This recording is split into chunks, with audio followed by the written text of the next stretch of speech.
This group, I see a few new faces. This is the DevEx Den. We're here all day listening to pitches from innovative social entrepreneurs who have an education-related initiative, and they're looking for more funding. They're looking to scale up, and we're giving them kind of a real-life opportunity to do that in front of a number of foundation leaders and in front of an audience of educators and leaders from the education field around the world. So this is an exciting opportunity for us. I'm Raj Kumar. I'm the president and editor-in-chief of DevEx. We are the media platform that covers global development. So our audience is over 1 million professionals working at places like the World Bank or the Gates Foundation or NGOs, big and small, all over the world. That's our audience, and we cover for them issues like the ones that we're hearing about today in DevEx Den. Our journalists, very much like the foundation leaders sitting in front of me, get pitched all the time with organizations saying, tell our story. And we similarly have to evaluate, hey, is this real? Is this serious? Can this scale? We don't want to write the story that says this is the next big thing and then find out it's not really the next big thing. So we go through this all the time too. So we and our judges in front of me here are going to try to be as tough as they can on our presenters and give them some real world questions, and we're asking you to do that as well. Our goal here at the end of the day is learn about some innovative new approaches and kick the tires a little and hopefully improve these pitches for the future. So I'm excited to announce our first one. Before I do that, let me just tell you who's joined us on the judging panel. If you were here before, you saw Maisa Jalbout, who is the CEO of the Abdullah Al Ghurair Foundation for Education. She is with us again for round two. But we are also joined by some new faces as well. We've got Ayla Göksel, who's the CEO of Mother Child, I can't read your handwriting, Mother Child Education Foundation in Turkey. Thank you. You don't get a good handwriting grade, but I'm sure you did very well otherwise. So we also have Daniel Schwartz, who's the CEO of Porticus, here from the Netherlands. Porticus is a foundation that focuses on education. And then we've got Nick Booth, who's the CEO of the Royal Foundation of the Duke and Duchess of Cambridge and Prince Harry. And I will also be joining this group to help judge our pitches today. So first, without much introduction, because I think those of you in this room know well the challenges of the Syrian refugee problem, and you have a sense of the scale of that problem. And so first we have an organization to come and tell us about how they are working with Syrian children in Lebanon. The organization is called Jusoor, and the social entrepreneur leading it is Suha Tutunji. Please.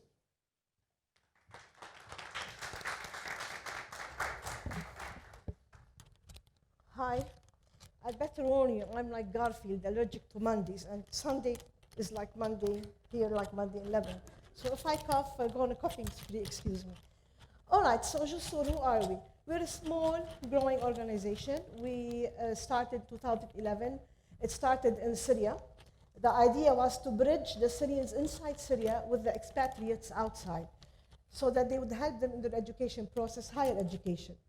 So they would mentor them and get them ready to be able to move and get a Western or an outside perspective of education. But when the war started, things changed. And they thought, well, maybe this isn't what we should be doing. Let's send someone to Lebanon and look at the situation in Lebanon. And so they sent a very nice young man called Hani to Lebanon. And he told them the first thing that struck his eye was the kids on the streets, plenty of children on the streets. And he said, education, we need schools. So that's how it first started. Before we launched the schools, we did an analysis. 6 months, I went down, went to the camps, went to where the Syrians are found, and spoke to the parents, spoke to the children, spoke to the teachers who were teaching the Syrian students, and spoke to some of the community to ask what were the challenges. And there was a long list of challenges. Some of them, for example, were that they were taught by Lebanese. I'm a Lebanese, I'm not undermining the Lebanese teachers, but they did not feel comfortable with the Lebanese teachers. They couldn't relate to them. So they said, we would feel better if we had Syrian teachers. Another challenge was that they were only being taught at that time in NGOs and formal schools, literacy and numeracy, that's it. And they wanted the sense of a school, of a real school. So one of the things that they asked for was to bring in more academics and fun into the school. That was another challenge. A third challenge was getting to school, because the schools are in remote areas, not the ones in Beirut, the ones in the Bekaa Valley. So they couldn't go to school. They had to walk long distances, especially in winter when it was snowing and it was difficult to get there. Another one was English language. They couldn't cope with the language because in Lebanon, the medium of instruction in our schools is either in French or in English. So schools decide. And this was also a challenge. We also had a large population of students who were 12, 13-year-olds who had never been to school. So they were totally illiterate. Sadly, that's a bit funny, they were placed in classes with KG students. Of course, that doesn't work. You can't have a 12-year-old with a 5-year-old, right? So we put all these challenges together and devised a program to try to tackle these challenges. And so we interviewed teachers, Syrian teachers, recruited them. This way they would have an income. Did training, a lot of training with the teachers, and then brought in the students. It was a bit expensive because the transportation itself accounts to 60% of our budget, because it's quite expensive to move them on buses. And so this was another challenge. But we have to do it. If we didn't do it, they wouldn't come to school. Then there was the language issue. What we did was we modified the Lebanese curriculum to suit the Syrian population. So we worked on that. How did we modify it? Arabic was given in Arabic. That's simple. Math, we taught math in Arabic, but we teach the terms in English. All right? And why are we doing this? Because our aim is to send these children back to school. We want to put them in public schools, because there they get the certificate and they can continue their education. In an informal school, there's a limit. After that, what are they going to do? They need to go to formal schooling. So we're not replacing the public schools, we're just mentoring, remedial work to get them into school. And this is why we focus on the national curriculum, Lebanese national curriculum. We brought in also science. We teach that also the same way in Arabic, but we try to use English terms. They have sports and art that is integrated into the English, math, and Arabic lessons, and science. And we also, for English, we had a totally different approach. We started with vocabulary words, not sounds, not letters, vocab, themes, school, house, garden, playground, family, and we taught them these words using the total physical response method of teaching, where the teacher uses her body or his body and whatever they have around in school. So for example, door, right? We don't say, this is a door, right? Repeat after me, this door. So we tell the kids, I'm walking, and the teacher actually walks to the door. I'm walking to the door. And then we tell the kids, walk to the door. And they have to actually stand up and walk to the door. And then eventually they learn walk, door, and they can make a sentence, walk to the door. And so on and so forth. After we finish that, around 3 months of vocabulary words, we move into sounds and letters, and then reading, and then writing. And this has proved to be working quite well. In 2 years' time, we are able to get our children to grade 3 level, approximately 2 to 3. And then we send them off to school. Some of them takes a little bit longer, not because of academic reasons, but because of psychosocial reasons. And so now we have a counselor who works with the students and with the teachers. Now, I think that the teachers, actually, a bit about the teachers, they're our heroes and heroines. Because in spite of the fact that they are refugees themselves, they have left beloved ones in Syria. They have crossed through the border.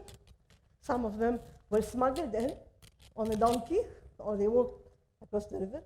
But yet they come to school every morning, and they have to put this face, be courageous, and show the children that, look, we are refugees, we're fine, you can be fine.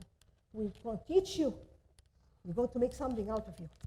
And deep down inside, that's not how they feel, but they still have to put this kind of act, which is admirable, I must say. The principals, that's a different story.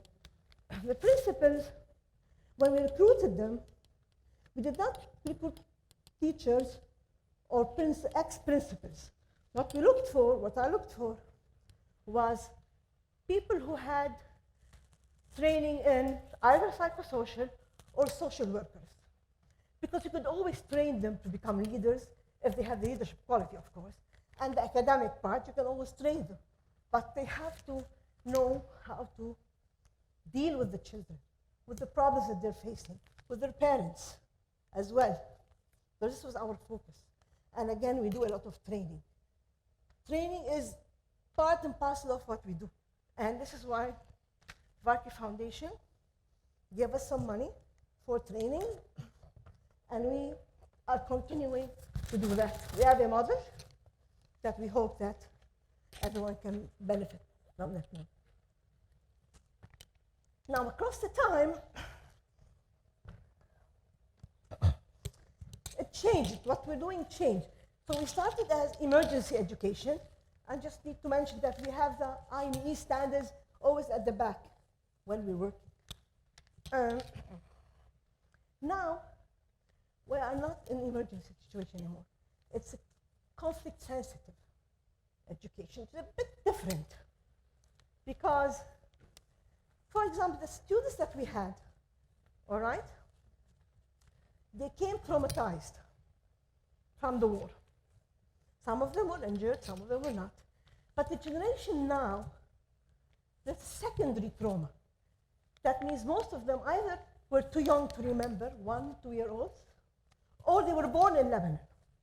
So we're shifting the psychosocial problem to secondary psychosocial problems because they're being brought up by their parents who have been under the war, the effect of war.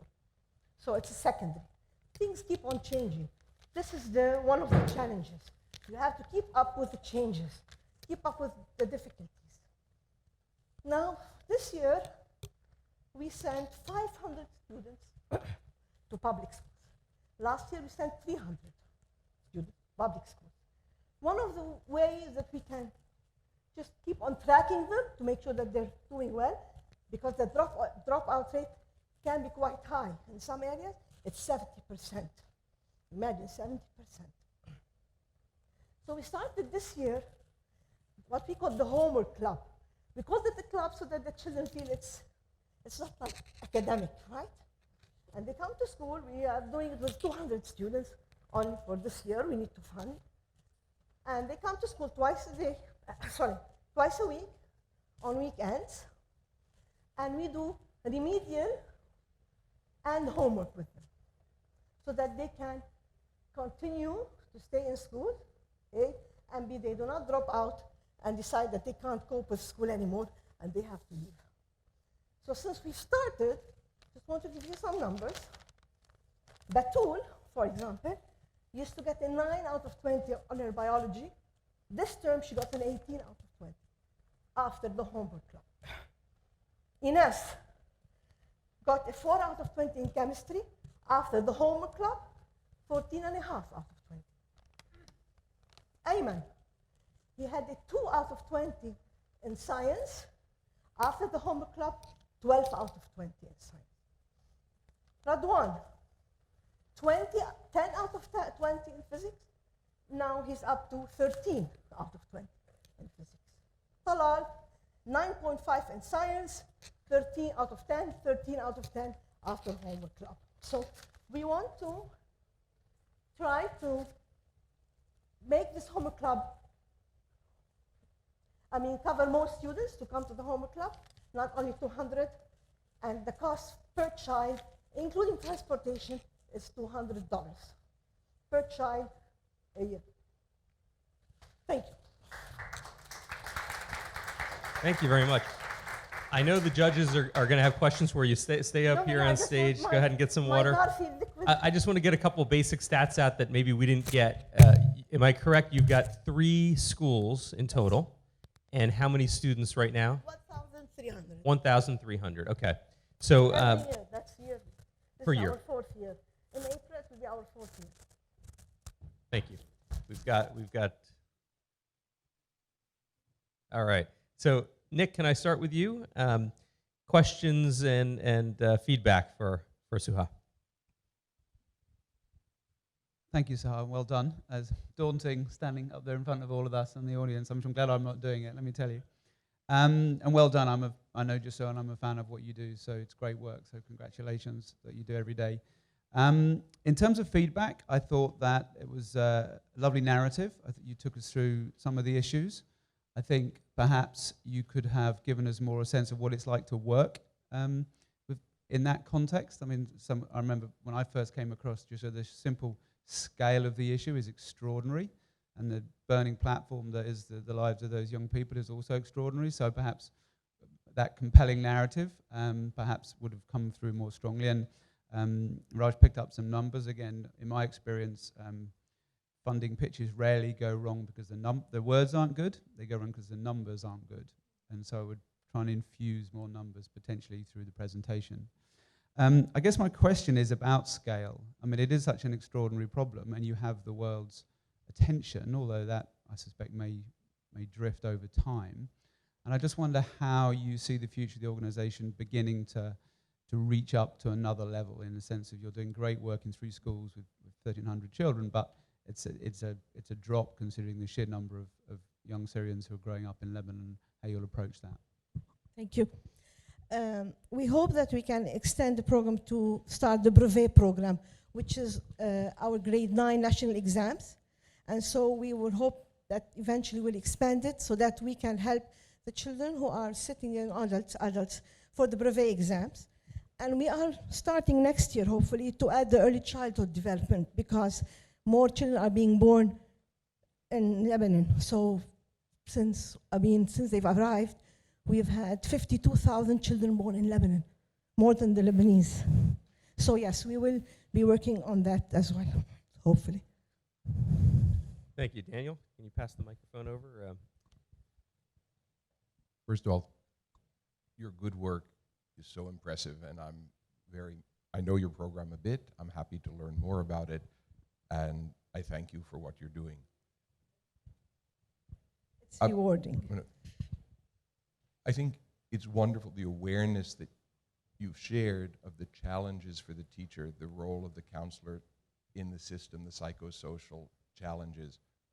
How are you dealing with, both on the teacher level and the student level, with the challenges of these vulnerable children and the vulnerable adults? What are you doing to ensure the safeguarding, the protection of children and vulnerable adults? Sort of one set of. Being in school on its own is a psychosocial element, right? Because they're back to normalcy, they're playing with their friends, they're having fun, and at the same time they're learning. So that in itself is psychosocial. But we're also working now on an ICDP program. It's the International Child Development Program. And we're training the teachers so that they can work with the students. Plus, we have sessions for the mothers. They're starting very soon. Once the weather becomes warmer, because of the snow, we can't always do it in the evenings. So we're going to work with the parents as well, because it beats the purpose of working on psychosocial at school only. And when they go home and the parents beat the crap out of them, it doesn't work, you know. So now the children, it's funny, I have a story. The children tell their parents, if you hit me, I'm going to tell the principal on you. It's working. So yeah, we are going to be working with parents very soon. And teachers do, we have a group therapy for the teachers once a week in each separate school. And then on the content part, the language education, the additional education is wonderful. How are you addressing whole child development, social and emotional learning, creating global citizens when I think of this convening and the focus on global citizenship. Thanks for asking. I forgot to mention that. We have circle time, the beginning of every period. We have 2 shifts, by the way. First shift, and children go home, and then we bring in another shift so that we can accommodate as many as possible. So at the beginning of every shift, we have circle time. And it talks about belongingness, teamwork, leadership, forgiveness, expressing your feelings in a game, in an activity. Plus, we have what we've called the identity program. This is something, I mean, I was asking one of the children, where are you from? Meaning, where is he from in Syria? And he said, I'm from Jibjinin, which is a village in Beirut, in Lebanon. And I thought, oh, that's not good. We better do something about it. So we started the identity program, where we teach them about the importance of Syria, the history of Syria, talking not about the modern history, but the historical sites, the diversity of the culture, the importance of them living together. So all of this falls into psychosocial, plus sports, psychosocial also. That's what we do. Thank you, Ayla. Thank you, Suha. I just love your passion. You're so vibrant. Because it's and rewarding. You've really brought your work to us here. But I'm a little bit confused, so I'm going to ask a couple of clarifying questions. You say that you've got 3 schools, and these are your schools, so these are like parallel schools to what's existing out there. Right. And these are K-12, so it's for every age group? Yes, you're right, I didn't mention that. It's, we don't label them as KG, grade 1, grade 2, grade 3, because we have different ages in each group, so it's levels.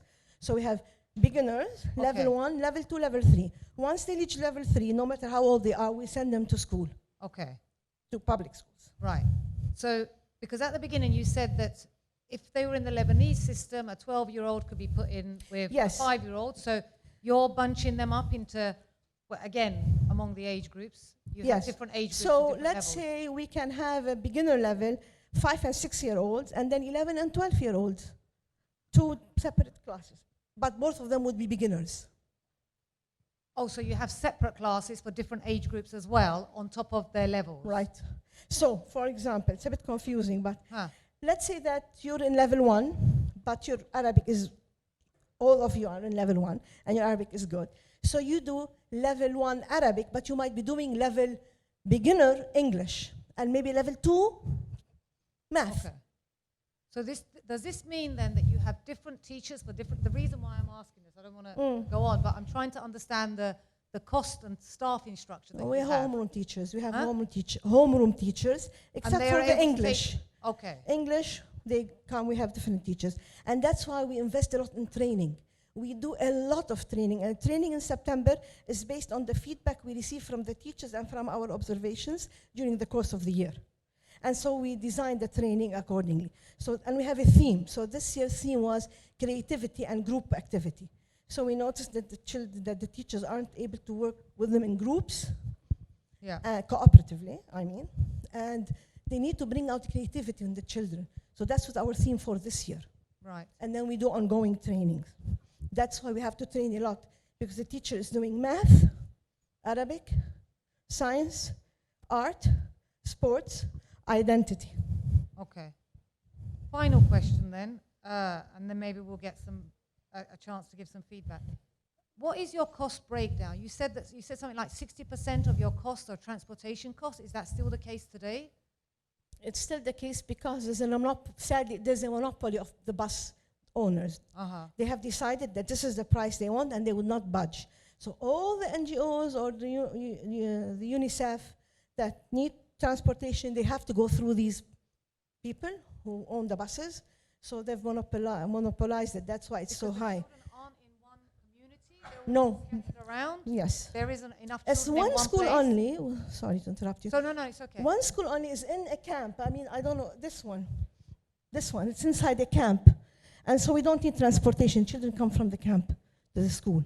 But the other 2, they are quite far. Like in our biggest school is, our neighbors are the goats and the sheep. It's that ruler. I mean, this is the tented school, so I hope you'll be, We'll see when the other school comes. So that's why they need transportation. Plus in winter, rain, snow, they won't come to school. So it's 60%. The cost of a child is $600 per child per year. Thank you. Mesa. Suha, thank you so much. Thank you so much for your passionate presentation and for the work that you do. It's extremely critical. I've worked quite a bit in this space, and I know that Jusoor is one of the credible organizations in this space. So I would love to see you succeed in your pitch to a much bigger audience.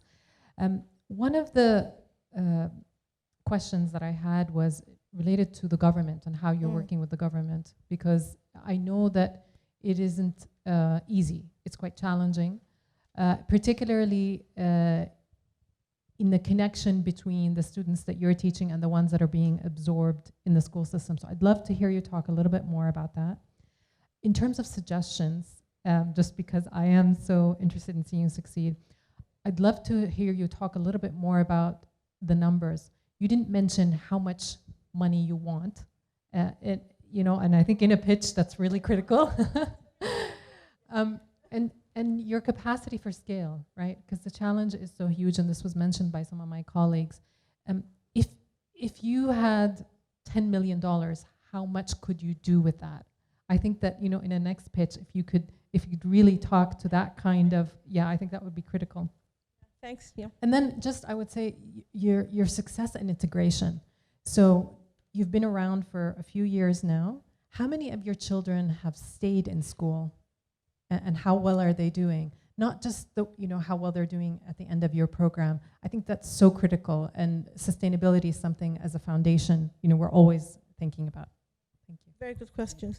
With regard to the government, now if I miss out on any, remind me, because I'm a bit, I forget.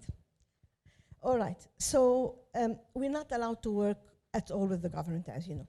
We're not allowed to go into schools to ask about our students who we've sent, if they're doing well. So because it's kind of political, it's a bit sensitive in Lebanon, and the NGOs are not allowed to interfere whatsoever. So the money goes to the UNHCR pays the ministry. That's how it goes. So what we do is we bypass that by personal contacts with principals of the schools. So we visit them, we talk to them, we explain to them what we're doing. And this has worked very well because they have provided us with the names of the students who were not in Jusoor and they are still at school, and so we can bring them to the homework club. So this is the only way we can do it, by So have you having been personal recognized contacts. as an official accelerated learning program or not? There is one, but there are many, many problems with that. So if I want to go into that, it could be long time. Now with regards to the money, to tell you the truth, I'm not the person in charge of the accounts. I'm the academic director of Jusoor. So I think that we should have someone else talk about that, not me. My interest is just educating the children, so maybe this is something we should bring in next time. Thank you. That's important. What was the other question? Yeah, the third one. Well, it was about Scaling. the success. Yes. Scaling. We would love to open a fourth school in the south because there is a big need there. And of course, if we had money, then we would add another school. And then we would also help the students who are already in school doing the brevet, for example, which is the national exam. How do we track them? We try to track them to their parents to see whether they're doing well, because maybe we're not delivering what they want. Maybe we should change our whole system, I don't know. And it's not easy to track them because they move a lot. Some of them, we don't know where they go. Some of them, especially the girls, they drop out and they get married. So we're working on the parents on that issue. So tracking is still an area that we really need to work on, but we don't know, we have to sit down and think of how to do that. Okay, we're very tight on time, but are there burning questions from the audience? If nobody has, okay, we'll take that one as quickly as you can. Just tell us your name and your organization. Sorry, hi, Eric Childerhouse, Avanti Communications. It's a very quick question about the psychology of the child. You said, he said he was from Jusoor, and you went, hang on a minute, we've got to teach him about Syria and the history and everything. I've got kids. I think the most important thing for a child surely is to understand where their home is, and their home currently is, unfortunately, where they're residing.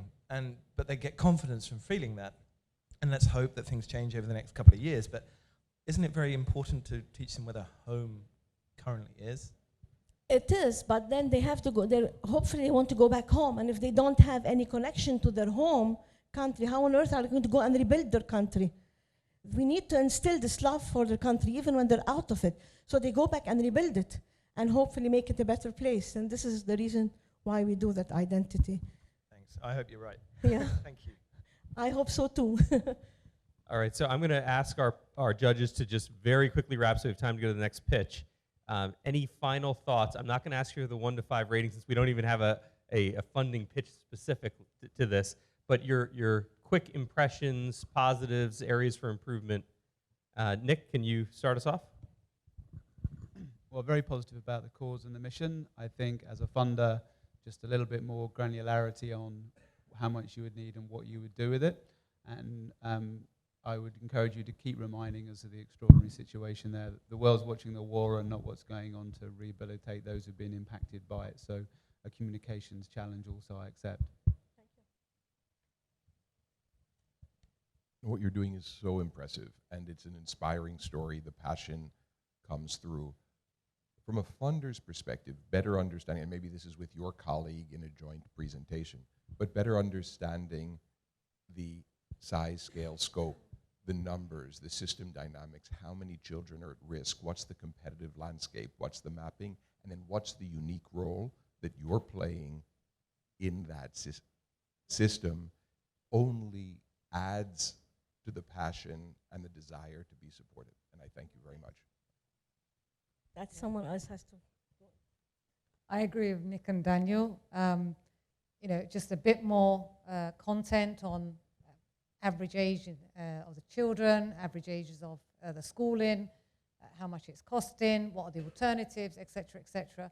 My only one feedback would be, and this would be a general one, you've got a cause here and a solution to this. I wouldn't necessarily keep on adding different elements and different components while you're continuing, because that can really sort of strain resources. So while I'm a huge early childhood fan, at this point you've started off with something, maybe move forward with that before you add the homework club. You said another thing that you were going to add on next year, and yeah, but fantastic, thank you.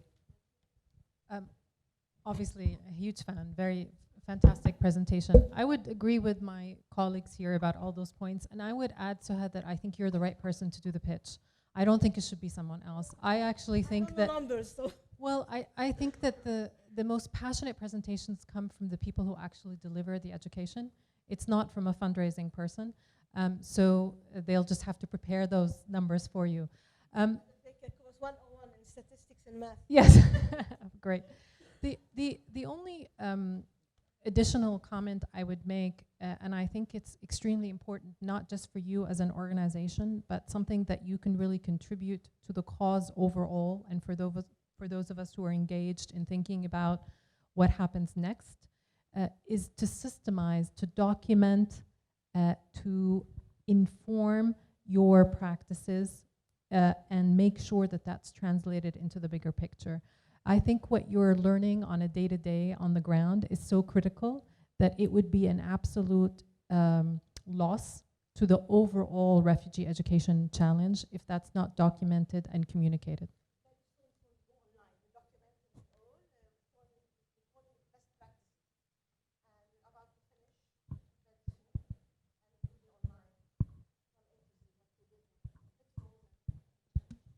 Thank you. Just for the audience's sake, part of the reason we do this is to hear these amazing presentations. It's also to give you all a chance to look into the psychology of, we got 4 chief executives of 4 very impressive organizations here who listen to a lot of pitches. And so, Suha, I think the one thing which is coming through to me, there's always this tension between this amazing project or initiative that's doing really important work and the desire of a funder to achieve massive scale. Yes. And how that connection is the hard thing about the work that is done by these impressive groups. So all I can say is what you're doing matters so much for the world, for the region, and for each individual child that you're touching. So thank you for sharing it with us today. It means a lot.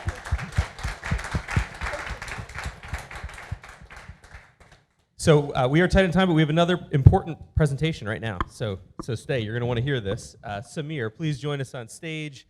Samir is with Global School Leaders, and I'm not even going to give you any more introduction than that because I want you to have as much time as you possibly can to talk to the judges.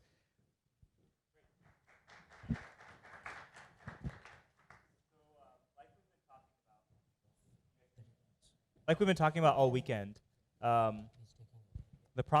one of the promises of education is to be an equalizing force, right? Where all students have the chance to learn and take advantage of opportunities later in their life. And earlier in my career, when I was a teacher, in every place where I've been a teacher, which has been rural, tribal village in India, in Madhya Pradesh, in the slum community in Bombay, and in Oakland, California, what's been clear to me is that the surroundings and the demographics actually do a lot to predict whether schools will succeed or not. If you're running a school in a rundown area where kids are coming from underprivileged backgrounds, it's very unlikely that the school is going to be doing well. And that is not of any fault of the students or their parents. That is the failure of this promise of education. And so as I've kind of gone through as a teacher, I've always been trying to understand,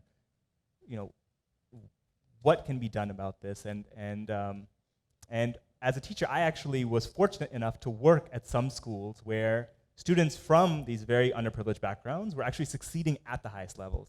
So just trying to think about what is it that these schools were doing that the other schools weren't. And this was the exact question that we were trying to understand when I was working at a research lab run by Roland Fryer, who's an economist at Harvard. And answering this question of like what makes an effective school, particularly one in a marginalized community, is not as easy as you might think, because you might come across good schools, but it's kind of like the food that we had last night, where you know it's fantastic and delicious, but like what are those ingredients and spices and combinations that's making it so good is actually hard to figure out. And we were trying to figure this out very quantitatively. So we looked at schools in New York, which actually has kind of similar levels of inequality as a place like India, and tried to collect as much data as we could about these schools. So we looked at administrative data, we went to the schools and interviewed the principals and the teachers and the students and the parents.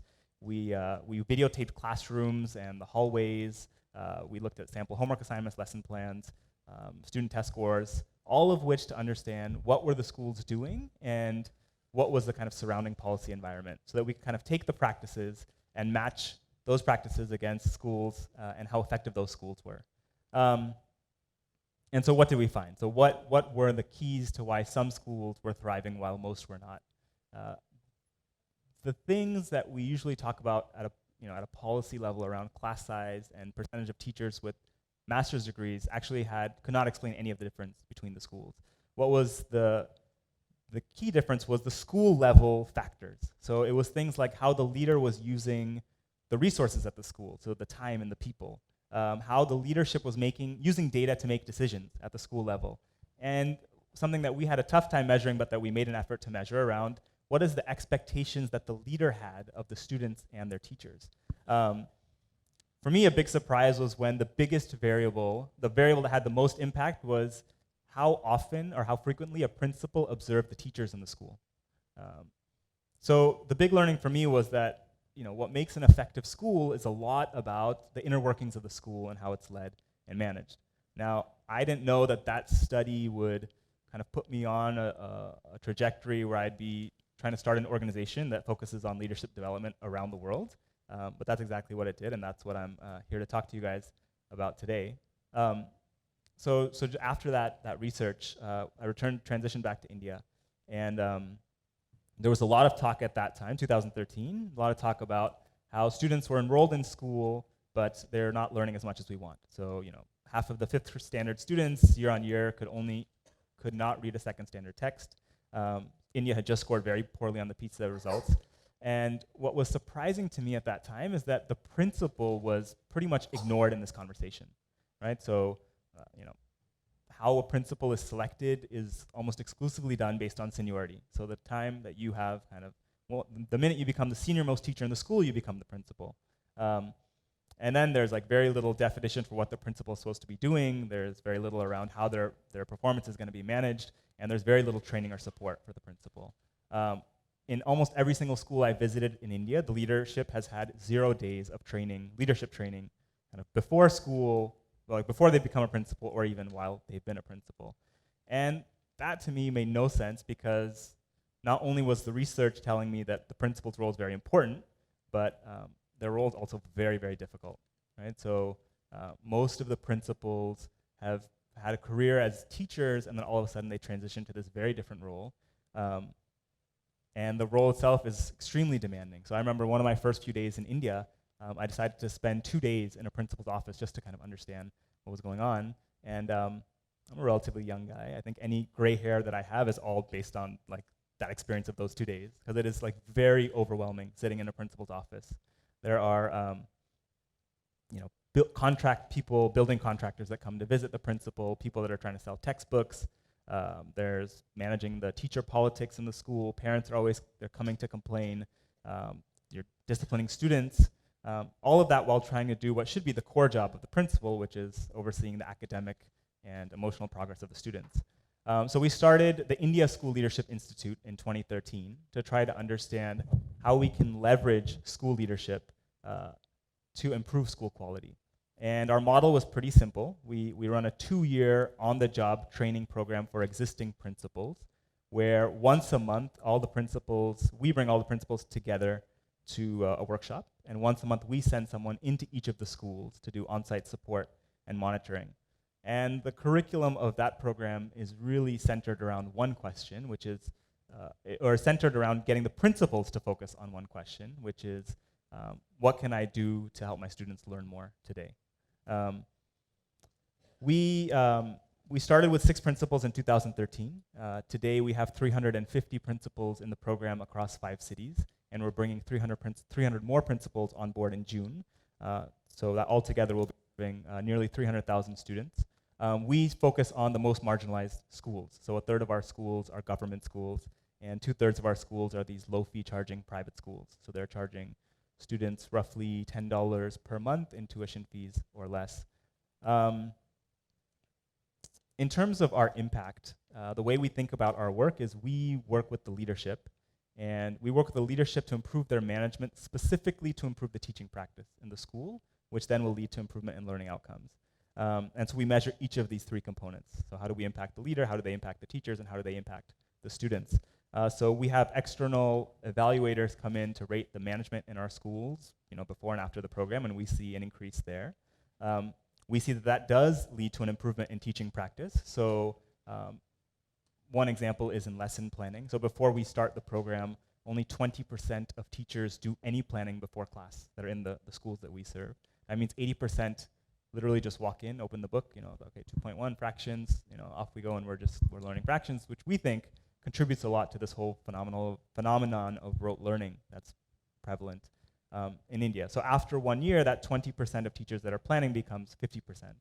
And all of that leads to improvement in learning outcomes for students. So we have an external testing company that tests our students and tests a set of students that's similar to the students in our schools that don't have the program. And they compare year on year the growth in these schools versus the other schools, and we see that in math and language, there's consistently improvements. So each year there's been at least a 10 percentage point increase in math and language just from this leadership training. Now, I don't want to make it sound like we have it all figured out. I mean, we have a long ways to go in terms of our impact. And even in understanding our impact, I think the data that we have, I wouldn't take it back to my economics friends at Harvard. I think we're trying to have more rigorous data there. But I think this does show that we're onto something. And even these numbers, they don't tell the whole story, right? I remember walking into a principal's office in Delhi, and right as they were joining the program. And I was pretty surprised to see that on their desk there were these big sticks. On the principal's desk and on every teacher's desk there was a big stick, obviously to beat the students. And so the principal goes through our program around leading people and leading learning. And all of that led to an improvement in math and language scores in that school, but it also led to those sticks being eliminated, and with it, corporal punishment being eliminated, and with that, a more positive learning environment for students, which is much more conducive to their social and emotional development. And we're trying to do a better job of measuring these, but we have spades of anecdotes of how leadership leads to these, what I would say fundamental building blocks to global citizenship of having students have confidence and be in a positive environment to improve. So all of this happens in India at $5 per child per year, which also makes this a relatively cost-effective intervention in India. So what's happened in the last 12 months is we've had a few countries come to us to say, we're also looking to work with school leaders. This is a key, we think this is also a key missing piece. So are you open to doing this in our country? And so while we're continuing to do the work in India, we've decided to kind of explore this global opportunity. So that took us on a journey where we visited 12 countries and went with over 100 experts. And I was pretty stunned to see that almost throughout the whole developing world, this concept of school leadership development is rarely seen as a key lever for driving change. So that's why we founded Global School Leaders. So the organization has kind of three focus areas. The first one is kickstarting and incubating organizations in developing countries to run leadership development programs. Whenever we've been approached, it's been either by funders or by practitioners or by people with influence in the government, but rarely have we seen all three aligned in a country. So our role will be to be that catalytic force that brings all of these together. We've already started work in Kenya and Malaysia. So in the next 12 months, those countries will have 25 school pilots each running with staff that we've brought together and organizations that we've helped incubate. By 2020, we want to be running programs in 7 countries, impacting more than 1 million children annually. The second role will be to bring school leadership practitioners together and have a space for organizations, many of whom we will have incubated to kind of share learning and best practice. This is the home of the Global Teacher Prize, but we would like to bring that same level of rigor and prestige to principalship, and maybe one day we'll be the home of the Global Principal Prize. And then finally, we want to collate kind of research and learning from this on-the-ground work in a way that'll help influence policymakers. So, and we don't want this just to be around leadership training. I think we want this to also be around things like how do you select leaders, how do you hold them accountable, how do you define their roles, and these are all things that even though the work in India has been focused on training, we feel like we've been able to develop a knowledge base around these components that are important for leadership as well. And in fact, I just presented this to the ministry last week before coming here. So we're looking to raise $1.7 million for the global backbone for global school leaders. $1.7 million for 3 years, for 3 years. And I know there's other people in the audience, so many of you run education programs. I would say for you all, really think about how to leverage the school leader in your programs and make them agents of change. Because I think if we want to deliver on this promise of education around having all kids have access, that solution has to include excellent leadership. You won't find a good school without a good leader. In fact, Arnie Duncan just told me that yesterday. And we at Global School Leaders want to help accelerate that. Thank you. Excellent presentation, Samir. Thank Can we jump into, I know we're tight on time, so can we just jump into questions and feedback from our judges? Nick, you want to start us off? Thank you, Samir. Yeah. Very compelling presentation. Really well done. And as I said to you before, I think it's a very compelling message for funders that if you fund the leader, you get the multiplier effect in terms of the number of teachers and children that they reach. So I think that's a really important part of your messaging. And I've got about 100 questions, but I'm going to limit myself just to a couple, which I'll put straight out together. I'm fascinated in the role of, and I accept it'll be different in different countries, the management of head teachers, the principals, the departments of education. How do you work with those school governors? Because it seems to me that working with good and bad principals is their responsibility. And how does that work? Yeah. And then secondly, just sort of standing back slightly, more of an esoteric question perhaps, but what have you learned so far? I mean, what makes a great school leader? Should I take those on? Yeah. So in terms of the management of principals, so what we've seen in the private school space in India, there's very little that the government is actually doing to oversee the private schools and regulate them or even recognize them. But there is much more of a hand in the government schools. And there, what initially when we work with municipal governments, so initially they'll just say, okay, run this program for 50 principals, or we'll pay for 100 principals, or whatever. But eventually they'll get good feedback from the principals, and then they'll say, okay, this is interesting. How do we do this with our other schools? And we'll say, why don't you bring your the kind of school inspectors or the cadre of people that's responsible for directly managing the principals into the training. And so we're kind of in process of developing this train the trainer kind of add-on to the program that will help the kind of managers of principals kind of take some of what we're doing and kind of infiltrate it even deeper into the system.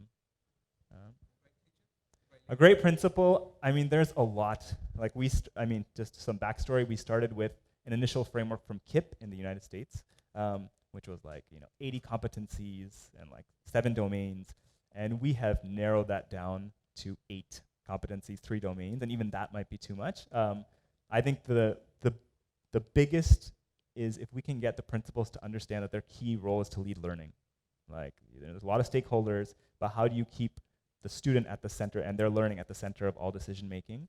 And I think that's like very simple things like how often are you observing a teacher and what do you do?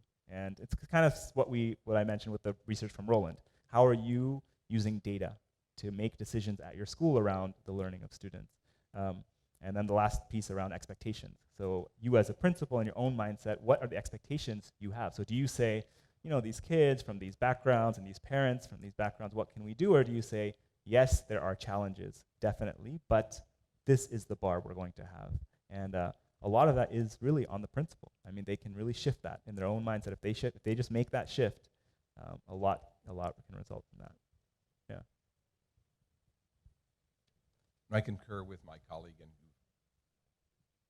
I really applaud the work you're doing and the extremely compelling presentation that takes into account the metrics theory of change, scope, scale, and that's a wonderful job. Just 2 bits of feedback and follow up. When you talked about the example of sticks on desks and your approach to the type of safeguarding and human dignity within the system, and then you mention math and language as things that you're measuring and you're looking at, how do you take into account the human dignity aspects in a numeric way or metrics? Yes. How do you take into account the global citizenship part of the program? And then this second area you referred to, sort of the leaders, the teachers, the students. Where are the homes and the parents in this cycle, and what types of systems for feedback, training, and accompaniment get connected in the system? The short answer to your first question is we're looking for metrics. I mean, there's one organization in Bangalore that I think has developed a pretty decent framework that we're thinking of piloting. But if anyone has answers on how to measure these things systematically, things like confidence, exposure, we're more than happy. I think it's definitely an area of improvement for us, that we have to just look at that and measure it more seriously. I think we take it seriously, but unless you measure it, a lot of times you're not really going to drive it in the same way. In terms of the parents, it is a component of, so we have one module of our training is leading people. And so for the principal, their key stakeholders are the teachers, the students, and the parents are a part of that. And what's nice in Indian schools is they generally have these parent-teacher meetings once a month. And what that usually ends up being is that, okay, here's when the fees due, please give it on this day, and then that's it. And so we really leverage that structure on how do you actually invest your parents and show them the learning that's happening in the school, so that that you can give them some tips on what they can do at home, but they also feel more committed to this process of education. I think for the private schools, they completely can see this because the parents end up being their customers. The government schools also see it, and I think where we need to strengthen that is what's on the government side, what's the accountability to these meetings happening, and how do we kind of make sure that even the layer above the principals make sure that these meetings are coming together. Yeah. Thank you. Yes. You're very articulate, you're authentic, and you have this great vision. How did your meeting with the Ministry of Education go last week? It was good. There's been a lot of changes in the ministry in India. There was an election 2 years ago, then a new minister, that person got sacked. Now there's a new minister, and the kind of undersecretary is trying to get different NGOs together. I think he's very action-oriented, almost to the point where we don't have the capacity to kind of meet his demands. With 1.2 million schools. So you had a successful pitch, and they're going to take it countrywide? Yeah, well, these things, I think it'll take also time. But I would be surprised if something on the ground will happen out of this. I'm almost certain. I think this minister is very open to new ideas. And he reached out to say, can I get a few of these NGOs to present to me, which is the first time it's happened to us. So it's very Excellent. promising, yeah. Two very quick questions. Yeah. One, is this an ongoing cost? So how long is the program? You select the principals, Yep. or are they volunteers? How does that happen? It's more opt-in. Okay. So you already it- have like people that are motivated to actually improve it depends. themselves. It depends. Sometimes the government will say, no, you take these 50 principles.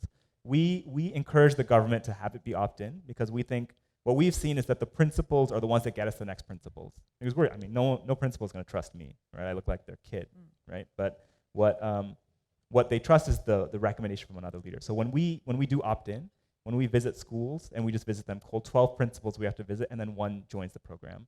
But when we have our principals be the kind of referral point, then we visit 3 and then 1 joins.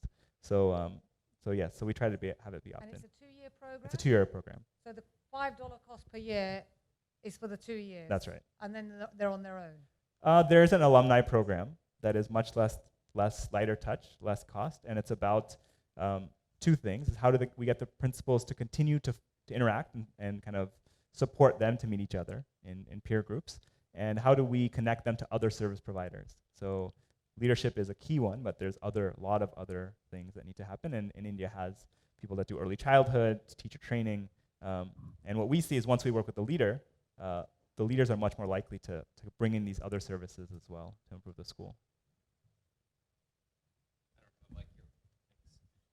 So we're basically out of time, sadly, but I want to see if there's any burning questions here in the audience. Anybody have something they really want to ask? Please. We'll get a mic coming over to you. Just tell us your name and your organization, and please keep it as brief as you can. We're very tight. Well, I'm Dr. R.K. Rai. I'm CEO of the organization Center for Training in Primary Leadership of Asia. This is a concept that is emanated from Harvard. Basically, how someone who embarks on the path of leadership organizes his attitude and ideas. I mean, you are a teacher, a very brilliant man, a topper of Patna University, first class first. But when I attended his class, he was least interested in teaching. His communication was poor. His speech was incoherent. And he hardly paid attention to their students as to what their students are doing. How will you organize a leadership as a leader of teachers training for these people? 1. 2. In India, in majority of the institutions, this is the scenario, unfortunately. You are from India, I hope. Yes. And this is how. As a doctor, what I feel that there is urgent need that your teachers training program, there should be incorporation of a component of how to develop emotional leadership, emotional competence. Number 1, first among teachers, and then from teachers to students. Because as per medical science neurology, there is a limit, there is an age limit, gentlemen, for the development of cerebral cortex, the part of the brain which comprehends, which learns, and that is up to teen only, 19, not beyond that. And if you have learned something wrong, it will ever remain wrong in your brain architecture unless you unlearn it sometime better. You'll have to take at least 3 times the effort. What as a leader, what do you think that how can you incorporate this aspect of emotional competence? Because you will agree with me, as per Damasio, a celebrated neuroscientist, the thoughts, emotions are a part of our thoughts. How can we do? Thank you. So I'm going to encourage you to hold those questions for afterwards and speak directly to this gentleman, because I want to make sure we have time for the judges, and we do have to wrap this up. Fair enough. I'm going to go back to the judges and just say, any final thoughts about your likelihood to fund something like this? Any final feedback that you can provide to Samir? Can I ask for like a fist of 5, or is that? Yeah, I mean, if they're willing. I wouldn't mind can't- putting them on I can't the spot. force them to do that. If they would like to do that, they are most welcome to give that kind of level of likelihood. Fair enough. I would score very highly. I think it was a compelling presentation, and I love the model. Pick a number if you want. I would give you a 4 or a 5. I don't have enough content to make decisions, but I was very interested in the point you said about alumni, and my one sort of recommendation looking forward would be to build, I mean, I suspect you will because you're from Harvard, but build your data set. I mean, how you can track where those great leaders came from, what the recruitment process was, what they do, model their behaviors, and what comes of the data from the school downstream. The more you can build that, the longer term and more compelling message you'll have for funders. Thank you. Start early. I very much concur with my colleague, and I look at 4 or 5. Something's going quite well in our history Yes. together.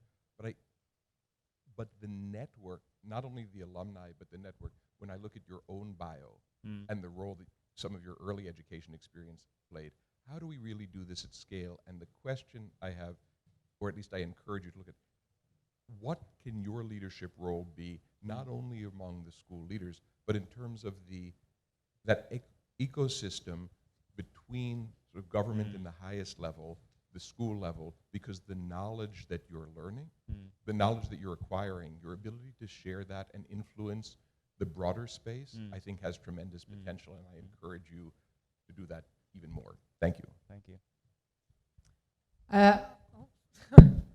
I'm going to be a little more of a Scrooge. Between a 3 and a 4, I think it's an expensive intervention. $5 a student, it sounds great. But when you think about the number of principals that you're actually getting to, you're actually intervening with one person in that school. Right. So I'd like to look at that before a further enough. investment. Thank you. Thank you. So my own feedback, Samir, is excellent presentation. I think I would encourage you to think about some kind of a franchising model. I worry about the idea of trying to go global on your own. And one of the things I've witnessed with a lot of NGOs nowadays, which is a little bit different from some of the earlier organizations that we've seen, is that they look at scale in terms of impact, not necessarily in terms of operational footprint. If you've got a great idea, a great model, if you could franchise that out instead of trying to go global yourself, might be something worth considering for the future. The thing that you brought, I think, to the conversation today is you've hit on a key issue of leadership we hadn't discussed until now. You had a very compelling presentation. 1.7 million seems like a bargain to me, but I don't have to write the checks. Please join me in thanking Samir for an excellent presentation. Thank you, guys. And again, this is going to go on all day. We have a few more pitches to be heard, and I want to thank the judges for excellent feedback. Very, very useful. Thank you.